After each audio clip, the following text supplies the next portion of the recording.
My own son stands up at a charity gala and decides to auction me off for $1 in front of over 200 people.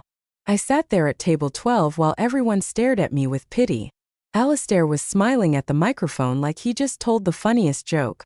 She sits at home writing her little historical fiction novels, he said. Maybe she'll even put you in one. Nobody was bidding. The silence was unbearable. Subscribe to the channel and tell us in the comments which country you're watching from. Let's see. Then a man in the back stood up and said, $1 million. The entire room went silent. A different kind of silent. And when that man walked forward and introduced himself, my son's face went from confident to white in about 3 seconds. Because here's what Alistair didn't know. What nobody in that room knew. While he was up there humiliating me, someone had been sitting in the back watching everything, knowing exactly who I really was. And what that person said next turned the most embarrassing moment of my life into the sweetest moment of vindication I could have ever imagined. But to understand how we got here, I need to take you back 7 years to the day I turned 65 and decided to stop living for everyone else. The retirement party was on a Wednesday afternoon. 40 years I'd worked at Coastal Haven Municipal Archives, and Brenda from payroll brought a cake from the grocery store. They'd spelled my last name wrong. Vance with an E, not a Y. I didn't correct them. I never did. People I'd worked with for decades shook my hand and said the same things. You'll love retirement. Now you can finally relax. I smiled and nodded. They meant, well, Alistair couldn't make it. He sent a text around 2 o'clock. Sorry, Mom. Huge deal. Can't get away. Congrats. I read it twice, then put my phone back in my purse. Of course he was busy. He had important things to do. I drove home to my apartment in Bayview Heights. 1 bedroom, 3rd floor. I'd moved in years ago when Alistair left for college. Wanted something smaller, easier to manage on my own. The building was quiet. I unlocked the door and stood in my living room, looking around, a faded floral couch, a coffee table with a scratch I could never hide. Everything I owned fit in this small space. I made chamomile tea and sat at the kitchen table. The afternoon sun came through the window. I could see the dust on everything. 65 years old, single mother, high school graduate who never went to college. That was my resume. That was all I'd ever be. Richard's voice was still in my head sometimes. He'd been gone for over 20 years, but I could still hear him. You're not sharp enough for college, Eleanor. Why waste the money? He'd said it when we were dating. Said it after we got married. I believed him. Alistair used to ask about it when he was younger. Why didn't you go to college like other moms? Not mean, just curious. But every time he asked, I felt smaller, like I'd failed some basic requirement. The other moms had degrees. The other moms had careers. I had a job filing antique documents and answering phones. I'd done my best. Worked every day. Made sure the rent was paid and there was food in the fridge. Put him through college on a payment plan that took everything I had. But my best had never felt like enough. Now he worked at that elite investment firm downtown, wore bespoke Italian suits, made excellent money. I was proud of him. Of course I was. But sometimes when we talked, I could hear the distance in his voice. Like he'd moved into a world I didn't belong in. The tea got cold while I sat there. The apartment was so quiet. I could hear Mrs. Diaz walking around upstairs. I wondered if this was it now, sitting alone in a small apartment, waiting for my son to remember to call. I looked at the laptop on the counter. I'd bought it a few months earlier, told myself it was for staying connected, but there was something else I'd thought about doing with it. Something I'd wanted since I was young, but never had the courage to try. Writing. I'd loved books my whole life. Teachers used to say I had a good imagination, that I could write. One teacher, Miss Harrison, told me I should think about writing more. You have a voice, Eleanor. A deep, resonant voice. I'd never forgotten that. You have a voice. Like I had something worth saying, but Richard had scoffed when I mentioned it once. You write a book? You can barely balance the checkbook. And that was that. I stopped talking about it. Stopped thinking about it except late at night when I couldn't sleep. Who was I kidding anyway? I was 65 years old. I'd never even been to college. I'd spent my whole life filing papers and trying to keep my head above water. What made me think I could write anything worth reading? Nothing. That was the answer. Nothing made me think that. But I got up and opened the laptop anyway. My hands shook a little as I created a new document. The blank screen stared back at me. The cursor blinked, waiting. I didn't know what I was doing. I started typing. Just words. A sentence about a woman starting a new chapter. Then another. They were terrible. I could see that immediately. Clumsy and obvious and nothing like the complex historical novels I loved. The kind of writing that would make Miss Harrison sigh dramatically. I kept typing anyway because what else was I going to do? Sit here and watch the evening news until I fell asleep? Wait for Alistair to text me back in 4 days? Spend the rest of my life being the woman who'd never finished anything she started? I wasn't smart enough to write a book. Probably wasn't, but I had time now. For the first time in decades I had time. And that was something I could try. Even if I failed, even if no one ever read a single word. The sun moved across the table. The words kept coming. Slow and awkward and probably worthless, but they were mine. I thought about Miss Harrison. You have a voice, Eleanor. Maybe she'd been wrong, but I was going to find out. I saved the document and named it First Draft Chapter 1. 3 pages of terrible writing. I stared at it for a long time. Part of me wanted to delete it right then, get it over with. Instead, I closed the laptop and went to make more tea. If not now, when? Tomorrow I'd likely delete it. Realize how stupid this was. But tonight, just for tonight, I'd written something. That was more than I'd done in 65 years. I didn't delete it. The next morning I woke up, made coffee and opened that document. The 3 pages were still terrible, but I added a 4th page anyway. Then a 5th. 9 months later, I had a manuscript, 298 pages, about a woman named Alara Thorne who just turned 67 and stumbled into an ancient historical conspiracy linked to the founding of her coastal town. She was sharp, exceptionally detail-oriented, the kind of woman people underestimated until it was too late. I'd written what I wanted to read, what I wished existed. A woman my age who wasn't someone's grandmother in the background, who wasn't invisible, who solved the riddle while everyone else was still looking in the wrong direction. The file sat on my laptop for 2 weeks after I typed the last sentence. I didn't know what to do with it. You couldn't just walk into a bookstore and hand them pages. I'd looked it up. There were agents, publishers, query letters, a whole system I didn't understand. I spent 4 weeks reading everything I could find online. How to write a compelling query letter, how to find an agent who specialized in historical thrillers, what publishers wanted. Most of it felt like reading a foreign language. I made a list of agents who represented sophisticated historical fiction. 20 names. I wrote a query letter, rewrote it again. Then I sat there staring at the screen, my finger over the send button. Richard's voice in my head. Who do you think you are? I hit send before I could change my mind. Then I sent 19 more. The first rejection came 3 weeks later. I was polishing a silver tea set when the email arrived. I dried my hands and read it on my phone. Thank you for your query, but this isn't the right fit for our list. Wishing you the best.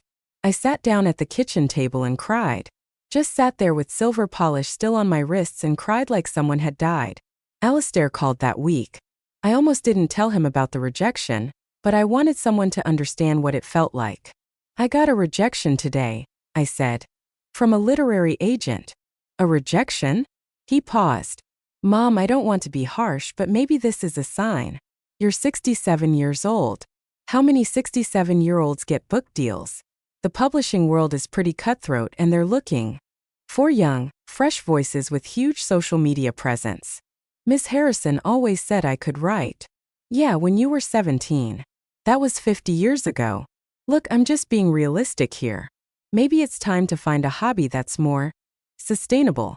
Have you thought about joining a walking club instead of trying to write for one? My throat closed up. I see. Don't get upset. I'm trying to help you avoid future disappointment. Anyway, I landed the Marshall Group account today. Massive portfolio. I'll be managing high-net-worth clients exclusively now. 7-figure annual targets. Pretty excited about it. That's wonderful, Alistair. Thanks. Hey, I got to run. Dinner with the Marshall team in an hour.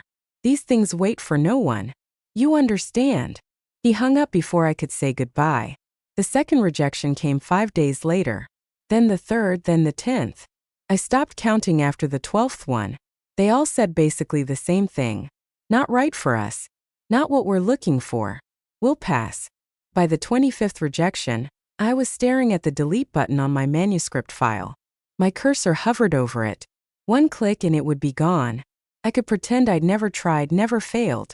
Go back to being exactly who I'd always been. Alistair had been right. I was too old for this, too late. The publishing world didn't want women my age writing books. My finger was on the mouse. Ready. Then an email came in.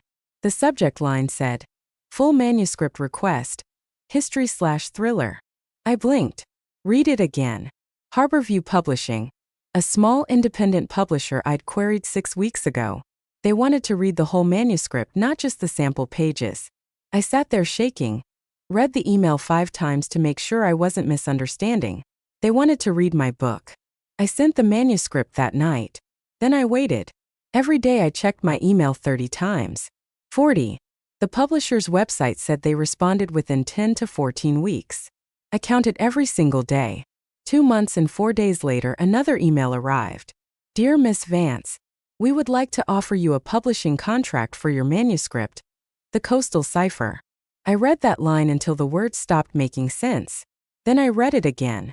They wanted to publish my book, actually print it, put it in stores. My book. I stood up from the table, sat back down, stood up again. I wanted to call someone, tell someone, share this with someone who would understand what it meant. I called Alistair. He answered on the 5th ring. "Hey Mom. Kind of in the middle of something. What's up?" "They want to publish my book." The words tumbled out. "A publisher?" "Harborview Publishing. They sent me a contract." "Alistair, they're going to actually print my book." Silence then. "Wait, seriously? Someone actually wants to publish it?" "Yes. Harborview Publishing." Another pause. "Never heard of them. Are you sure they're legit? There are a lot of digital scams targeting older people who want to be writers. Did they ask you for money up front?" The excitement drained out of me instantly. "They're a real publisher, Alistair. Based in Seattle." "Okay, but have you researched their corporate registration?" "I'm just saying a real publisher probably wouldn't go after. I mean, no offense, but what kind of publisher goes after first-time authors your age? So what's the advance? $500? $2,000? I read somewhere these small presses barely pay anything. You're not expecting to make real money off this, are you?" I looked at the contract still open on my screen. "I haven't looked at all the details yet." "Well, that's the first thing you should check. Don't get your hopes up about this being some kind of career shift. It's probably just glorified vanity publishing with a professional-sounding name, which is fine. I mean, if it makes you happy to say you have a published book, that's nice. Just don't quit your day job." "Oh wait. You already did that." He laughed dryly at his own joke. "I should let you go," I said quietly. "Yeah, I really do have to run. This client call started 10 minutes ago and we're talking about a $5 million account. Real high-stakes stuff, but hey, congrats on the book thing. That's different. Talk later." The line went dead. I sat there holding the phone, staring at my contract. A contract from a real publisher who wanted my work. But all I could hear was Alistair's voice. "Vanity Publishing. Don't quit your day job. First-time authors your age." He'd hung up. Didn't say he was proud. Didn't ask what the book was about. Didn't even sound happy for me. Just assumptions that I'd been scammed, that this wasn't real, that I was too old for anyone to actually want my work. I looked at the contract again. It said they were printing 6,000 copies. It said they thought my book could find an audience. It said someone believed in me. Alistair just didn't happen to be that someone. The publisher asked if I wanted to use a pen name. I said yes immediately. It felt safer, like I could keep Eleanor Vance separate from whoever was about to have a book published, like I could hide if this went wrong. I spent an hour trying different combinations. V. Sterling. Close enough to my real name that it felt like me. Different enough that I could disappear behind it if Alistair turned out to be right. The book came out 8 months later. No book tour, no interviews. They printed 6,000 copies and sent me 15. I held one in my hands and couldn't believe it was real. My name on the cover. Well, not my name, but close enough. The first week, nothing happened. I checked the sales rank on Amazon every hour. It was in the 700,000s, then the 600,000s. Moving so slowly I couldn't tell if anyone was buying it at all. Then a review appeared. 5 stars. The title was Finally, a Heroine I Recognize. I clicked on it. Finally, a historical thriller with a protagonist who looks like my mother. I'm so tired of reading about 30-year-old academics. Alara is 67, brilliant, and doesn't take anyone's nonsense. This is the book I've been waiting for. Thank you, V. Sterling. Please write more. I read it 10 times. Then I cried. Not like I'd cried after that first rejection. This was different. This was someone I'd never met. Someone who didn't know my real name, telling me my book mattered. Maybe Miss Harrison had been right all those years ago. Maybe I did have a voice. I opened a new document and titled it Book 2, The Lighthouse Secret. Building the momentum. The second book came faster. 5 months instead of 9. I knew what I was doing this time. Alara was back. Older by a year, sharper. The mystery was tighter. The writing was better. Sales of the first book kept climbing. Slow but steady. Reader reviews appeared every few days. Most of them from women my age who said they'd finally found a character they recognized. I read every single one. Harborview Publishing called when I was halfway through the manuscript. They wanted book 2. The contract they sent was better than the first one, more money, longer deadline. They were paying attention now. Alistair came over for dinner on a Tuesday. I was at the kitchen table typing when he arrived. He'd let himself in with the spare key I'd given him years ago. Still at it, huh? He kissed the top of my head. That's nice, Mom. Keeps you busy. I saved the document and closed the laptop. Book 2 is coming out in 4 months. That's great. He opened my refrigerator, pulled out a craft beer I bought for his visits. Hey, so they're making me vice president of acquisitions, youngest person to get the position in like 15 years. Big raise.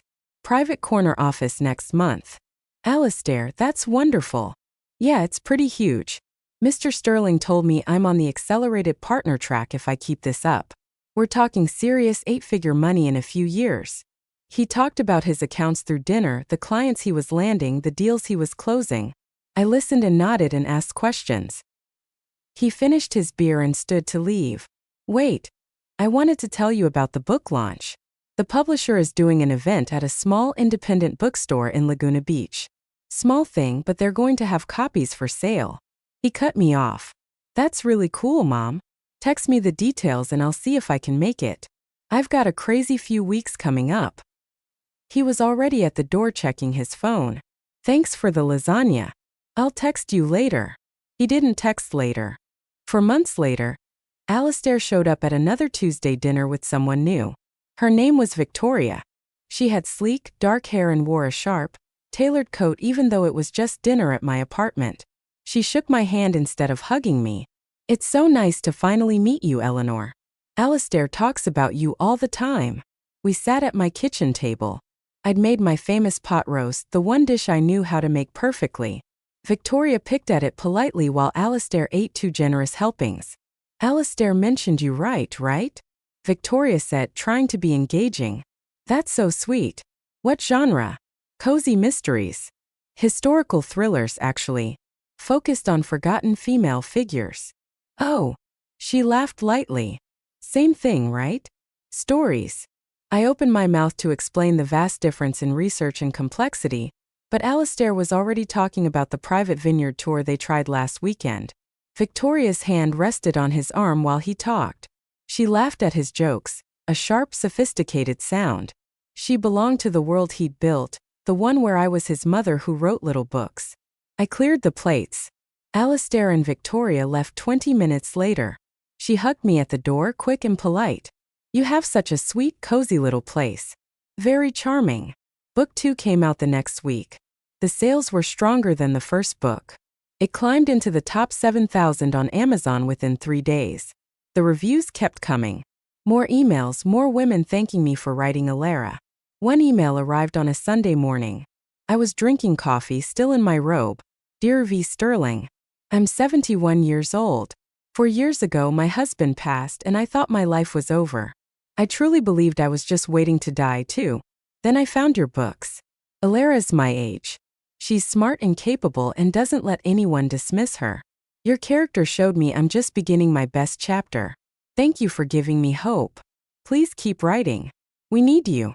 I read it 5 times. Then I cried into my coffee. I forwarded it to Alistair with a short message. "This is why I write." 4 days later he responded. "That's sweet, Mom. People are really kind online, aren't they? Especially the retired ones." I stared at his text for a long time. People are kind online. Like the email was just someone being polite. Like it didn't mean my work had changed how another human being saw their life. But I was learning. I didn't need Alistair to understand. The woman who wrote that email understood. That was enough. An email came from New York 3 weeks later. The sender's name was Juliana Hayes, literary agent. I almost deleted it thinking it was spam. "Dear Ms. Sterling, I've been watching your sales trajectory with significant interest. Your books are finding an audience in an underserved market. I'd like to discuss representation for your future work. Would you be open to a conversation?" I Googled her. Juliana Hayes represented best-selling thriller writers, major authors whose names I recognized from every airport bookstore display. We talked on the phone the next day. She had a direct, no-nonsense way of speaking that reminded me of Alara. "You're writing for women our age, and major publishers are finally paying attention. Your numbers are good. Not great yet, but growing consistently. I think with the right publisher and marketing you could be hitting lists. Real lists." "You mean?" "I mean USA Today to start. The New York Times if we do this right. Book 3 is going to be the turning point. Are you working on it?" "I just started." "Good. Finish it. Send it to me. I'll find you a bigger house with a proper advance." I signed with Juliana a week later. She called me by my real name in private, Eleanor, but to the publishing world I was E.V. Sterling. She was fine with that. Whatever makes you comfortable. The work is what matters. Over the next months, Juliana taught me things Harborview Publishing never had. How to negotiate, what to ask for, what I was truly worth. She talked about marketing budgets and promotional tours like they were normal things authors did, like I was a normal author who deserved those things. Book 3 sold to a larger major publisher. A significant advance. A robust marketing budget. They wanted to put my book in airport chains. I called Alistair to tell him. I tried to stop needing his approval, but this felt big enough that he'd have to recognize it. "They want to put my next book in airport bookstores," I said. "A major international publisher. Juliana says it could hit the USA Today list." "Wow, they're really going for this, huh?" His voice sounded distant, distracted. "Well, good for you, Mom. At least it keeps you occupied. Better than sitting around the apartment all day. Keeps you occupied. Like writing 3 complex historical novels that people actually read was just something to fill my time. Like I was doing simple jigsaw puzzles." "I should go," I said. "I know you're busy. Actually, wait. I wanted to tell you Victoria and I are engaged. We're doing a small destination wedding next month in Santa Barbara. Nothing huge." My chest tightened. "Alistair, that's wonderful. Let me help you plan something local. A small reception for the family you didn't invite." "Oh nah. We want to keep it simple. Vic isn't into big traditional weddings, just close family and a few key colleagues. We'll send you the travel details for Santa Barbara." They got married on a Tuesday afternoon. I wore the nicest silk dress I owned and sat in the small upscale chapel with 8 other people. Victoria's parents, her brother and his wife, and a few close clients of Alistair's. I'd invited my old coworker Brenda because I didn't want to sit alone. The ceremony took 17 minutes.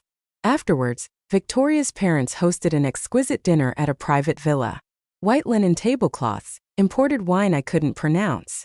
I sat at the end of the long table. Victoria's sister-in-law asked what I did. Before I could answer, Victoria jumped in. "This is Alistair's mom. She writes books as a little hobby." Her sister-in-law smiled. "Oh, that's sweet. What kind of books?" I opened my mouth, closed it. Alistair was talking to Victoria's father about a major acquisition deal. He hadn't heard. Or he'd heard and didn't correct her. "Historical thrillers," I said finally. "I write historical thrillers. How fun. I should pick one up sometime." She never asked for the title. I didn't offer it. I left before dessert. Said I wasn't feeling well. Alistair walked me to my rental car. "You okay, Mom?" "I'm fine. Just tired. Thanks for coming. I know it wasn't a big thing, but it meant a lot to have you here." He hugged me, then walked back to his new wife and her family and the life he was building that had less and less room for me in it. I drove home through the familiar coastal streets, thinking about that reader's email. The one who said my books gave her hope. Alistair didn't understand my work. Maybe he never would. Victoria called it a hobby. Juliana called it a career. I knew which one was right. Book 4 hit the USA Today bestseller list 3 weeks after release. Juliana called me while I was at the upscale farmers market staring at a display of my own book in the checkout lane. "Eleanor, you did it. Bestseller. Number 12. I stood there holding a bag of artisan bread, looking at E.V. Sterling's name on that list. The money came next. Royalties from 4 books.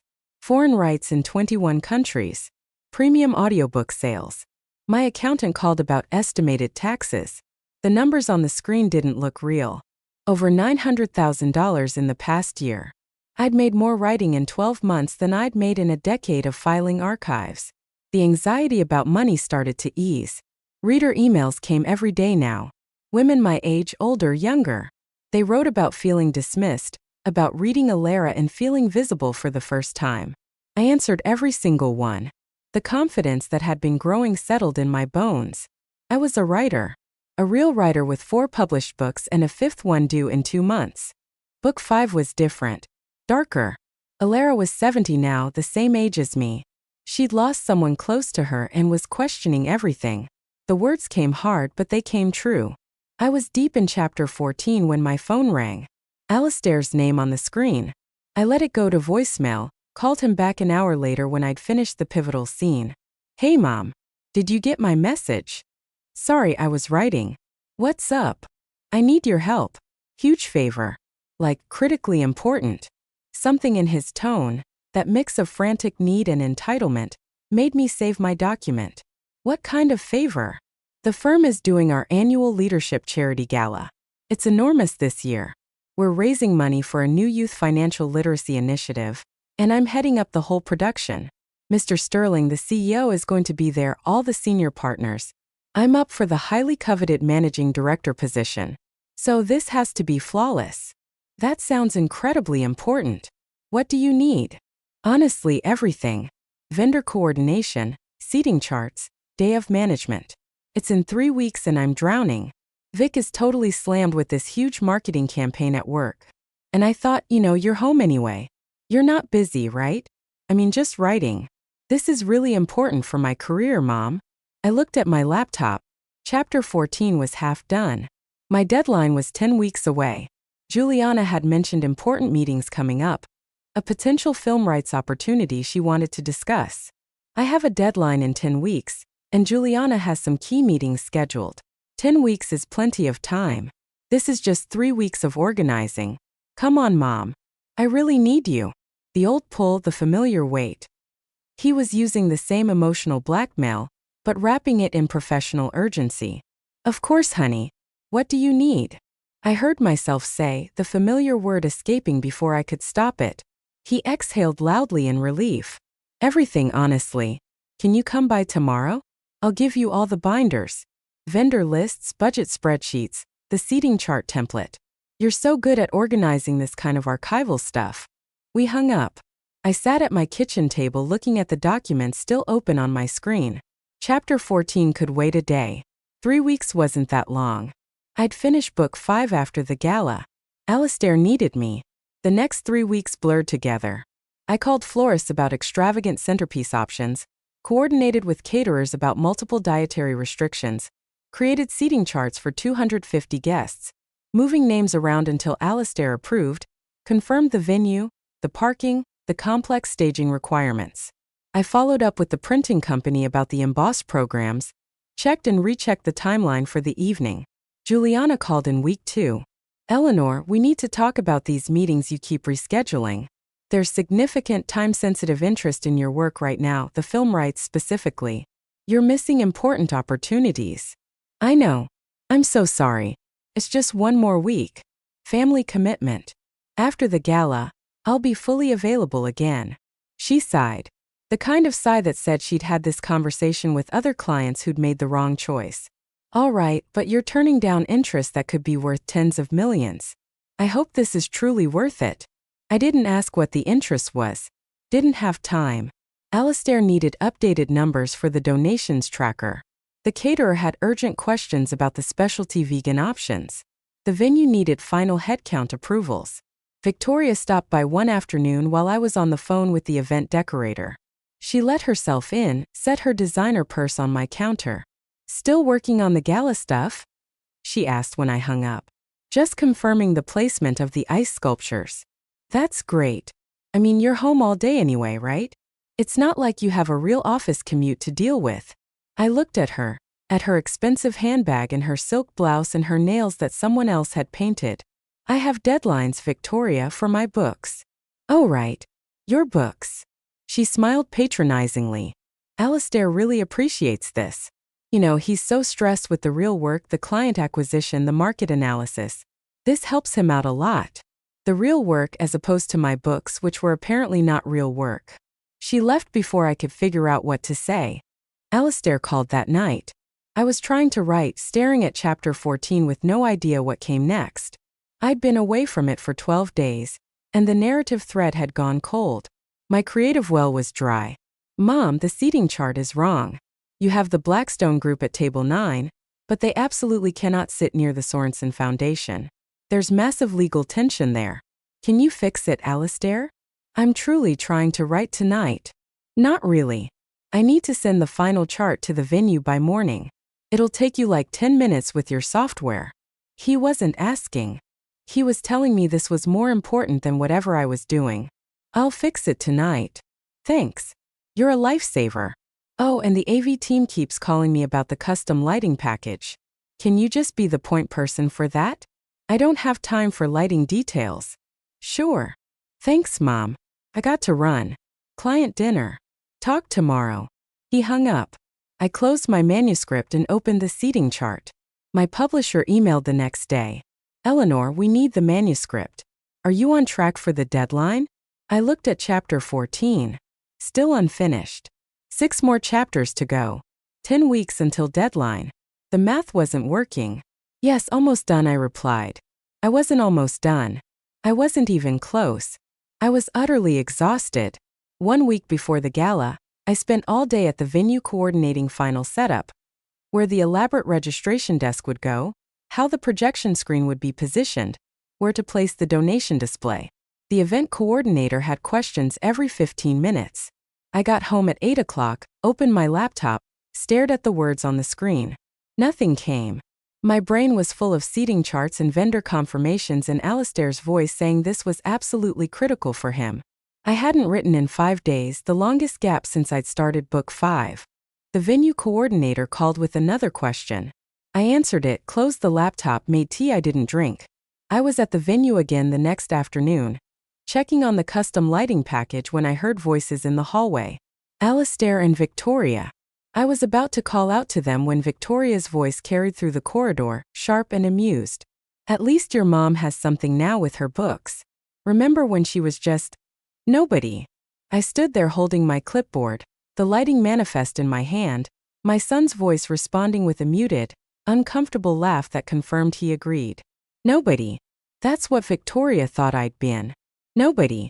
I drove home in silence, sat at my kitchen table, opened my laptop, stared at the blank screen where words should be. Juliana's voice in my head. "You're turning down interest that could be worth tens of millions." Victoria's voice. When she was just nobody. Alistair's voice.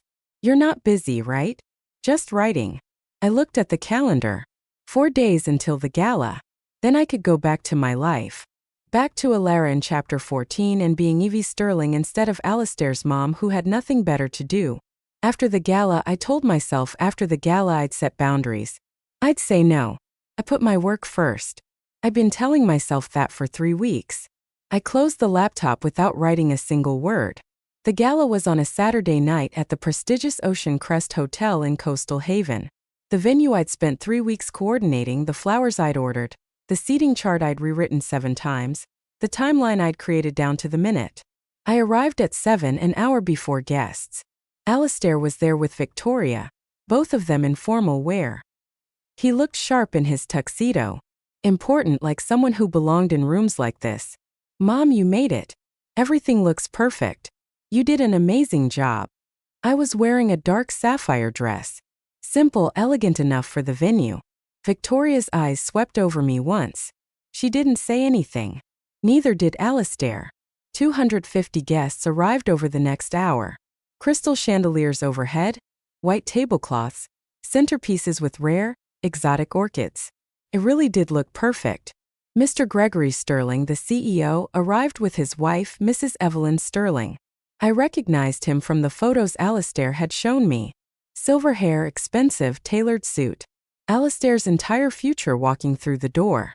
Mr. Sterling took a seat at the head table with the other senior partners. I found my seat, table 12 in the very back. Not with Alistair and Victoria, who were at table 1 with the firm's leadership. The place card had my name written in beautiful calligraphy. I sat down between an elderly couple I didn't know. Alistair was working the room, shaking hands, laughing at jokes. Victoria beside him, her hand proprietarily on his arm. They looked like they belonged together, like they belonged here. I watched him from table 12 and felt a flicker of pride despite everything. This was his night, his moment. Dinner started. The auction started after dinner. The auctioneer was professional, energetic. Items went up one by one. A private jet weekend to Aspen went for $75,000. A rare vintage wine collection, 1985 Cabernet, $450,000. The totals kept climbing. Alistair stood near the stage watching the numbers. I could see him relaxing. The money was pouring in. Mr. Sterling was smiling.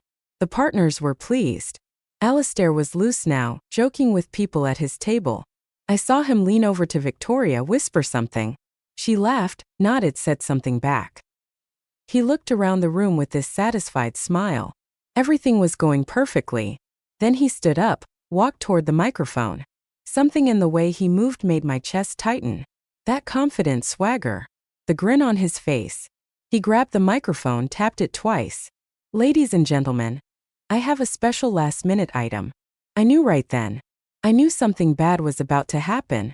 I'm auctioning off lunch with my wonderful newly retired mother, Eleanor Vance. And there it was. The most embarrassing moment of my life. Unfolding in front of 250 people, while my son smiled like he just told the funniest joke in the world. Silence, then scattered, nervous laughter. People looking around to see where his mother was sitting. She sits at home writing her little historical fiction novels. Maybe she'll even put one of you rich donors in one. More uncomfortable laughter. People glancing at each other. Not sure if this was a joke or serious. I kept perfectly still, hands folded in my lap, face neutral. Starting bid $1. Come on.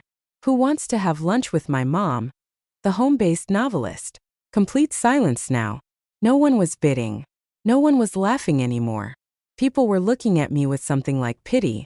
Some looked away, embarrassed for me. Embarrassed for him. I'd had years of practice at this. Years of Alistair saying things that cut without meaning to. Years of holding still while people looked at me like I was something small. Victoria was beside him at table 1, smirking like this was entertaining, like humiliating me in front of 250 people was acceptable humor. Alistair was still smiling, waiting for someone to bid, to play along. No one did. The silence stretched. 5 seconds, 10. Alistair's smile starting to look uncertain. Then a voice from the back, clear, calm, and utterly professional. The room went silent. A different kind of silent. Every head turned. A man stood up slowly, distinguished, maybe in his late 40s, charcoal gray suit. He started walking deliberately toward the front. Every eye in the room following him. Alistair's smile froze on his face. I'm sorry. What? I said $1 million. The man's voice carried clearly through the room. I'm Marcus Thorne, head of global development at Ether Media. Alistair's face went white. Ether Media? I don't understand. Marcus stopped in the center aisle, turned to address the entire room, not Alistair. Everyone, for those who don't know, this woman is E.V. Sterling, best-selling author of the Coastal Cipher series. A collective gasp from somewhere near the head table. A woman at a nearby table pulled out her phone, started typing frantically. Oh my God, she said loud enough for people around her to hear. I've read all her books. Another guest stood up. Wait, you're E.V. Sterling? My entire history club is obsessed with Alara Thorne.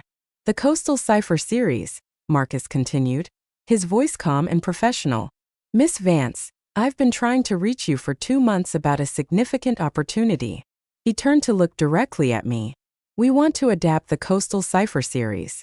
All 4 books, full production deal with Ether Media. People were gasping, phones were coming out. Someone took a photo. This is extremely time-sensitive, Marcus said. We have a limited production window. The deal we're discussing is worth tens of millions of dollars. When your agent, Juliana Hayes, mentioned you were unavailable because you were helping family with a charity commitment, I did some research. Your son's firm, this Gala. I took a calculated risk you'd be here. Marcus turned back to the room. Miss Vance holds all the rights to her work. Without her approval, none of this moves forward. $1 million is more than fair for the opportunity to finally meet with her. But we need to move immediately.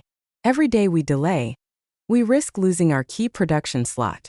The auctioneer found his voice stammered. That's the highest single donation of the entire evening. The room erupted. Applause. People standing, moving toward me. Can I take a photo with you? I didn't know you were local. When is book 5 coming out? Will you sign my copy? I'll buy a physical one right now. Alistair was frozen at the microphone.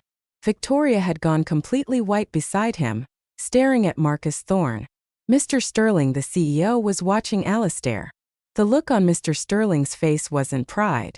It was disappointment. Slowly shaking his head. People were crowding around me, asking questions, wanting photos, telling me how much Alara Thorne meant to them. Alistair had always said, "That's nice, Mom," in the voice you use for a child showing you a crayon drawing. Victoria called it a hobby.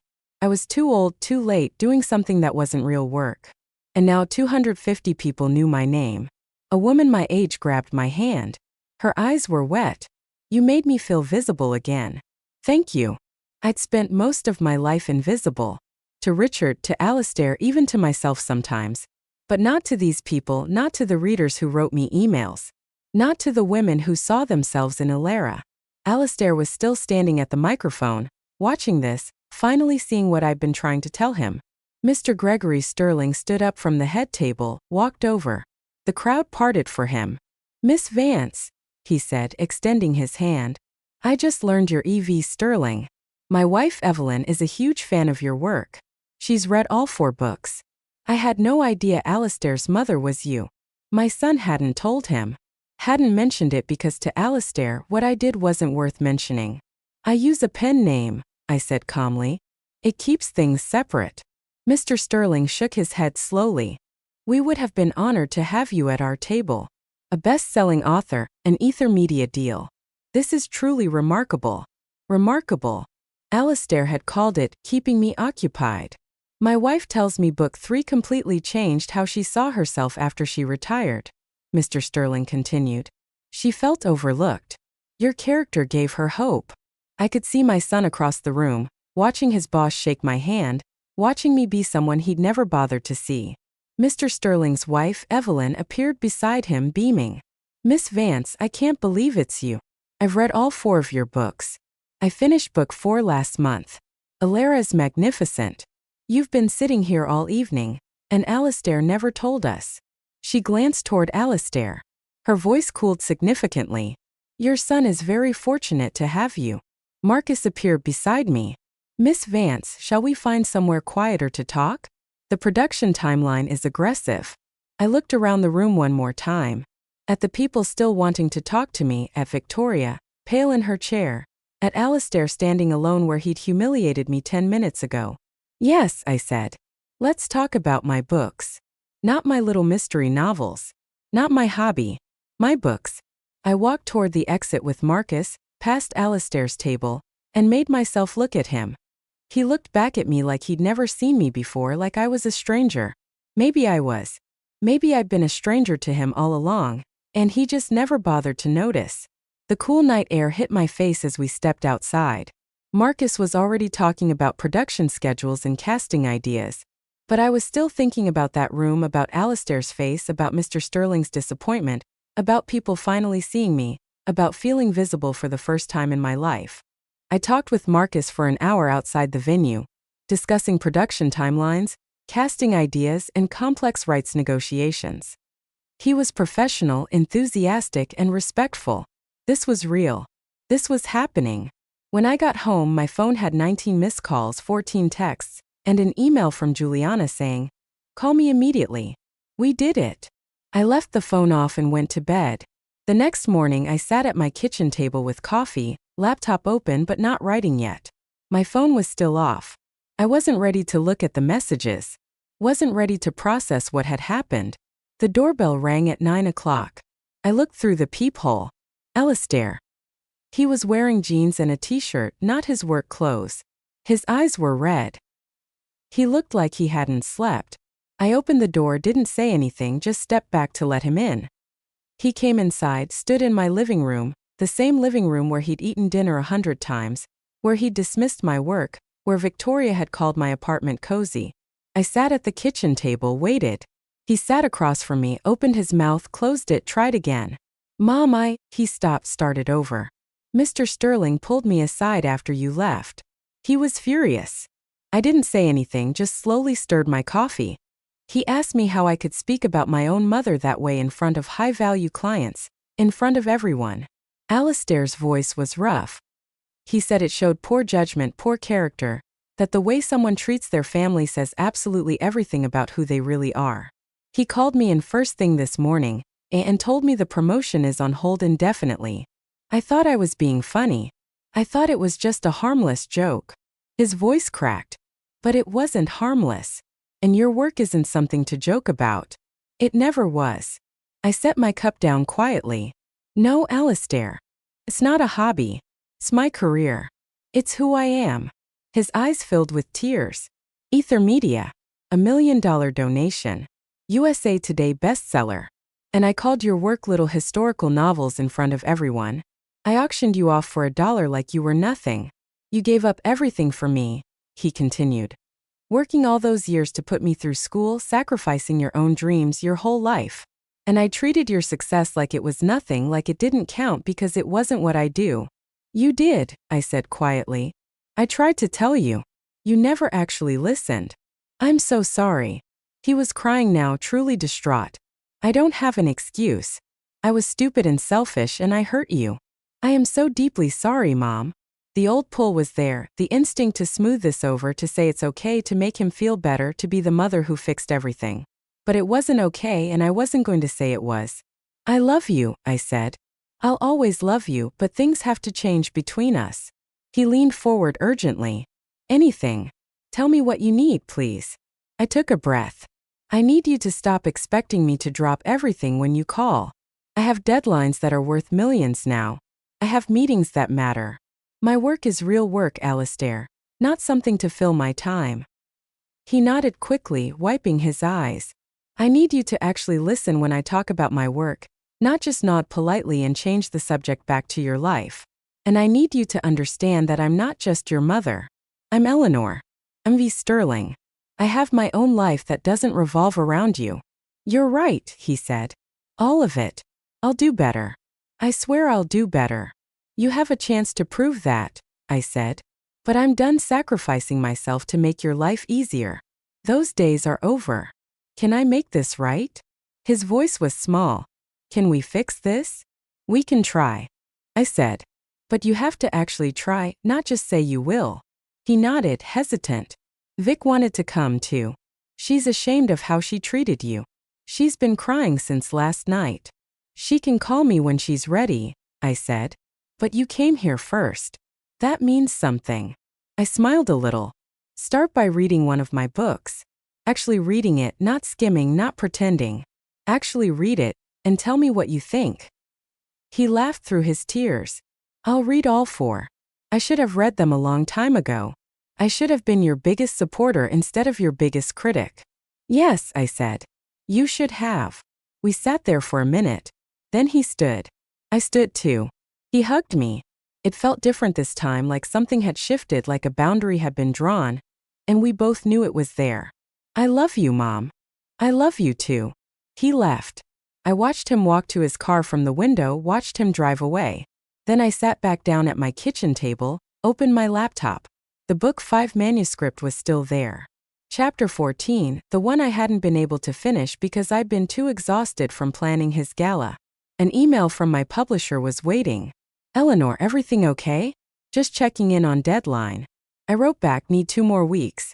Personal situation resolved. The story will be better for the delay. The response came within minutes. Take the time you need. We trust you. My phone was still off. I turned it on. 22 more messages had come in overnight. Juliana. Marcus, readers who'd somehow found my number. I'd look at them later. The phone rang. Alistair's name on the screen. I looked at it. Then at my manuscript. Chapter 14 was waiting. Alara was waiting. I let it go to voicemail. I'd call him back later. Right now I needed to finish this chapter. A small smile spread across my face. The apartment was quiet. The coffee was still warm. The words were starting to come back. I'd spent my whole life making myself smaller so other people could feel bigger, putting everyone else first, being the person who said yes even when I wanted to say no. I typed the first sentence of chapter 14, then the second. The words came easier now. For the first time in my life I'd chosen myself and it felt right. So that's my story. I'd love to hear what you think. Was Alistair's apology enough? Or should I have set even stricter boundaries? Let me know in the comments and subscribe for more stories like mine.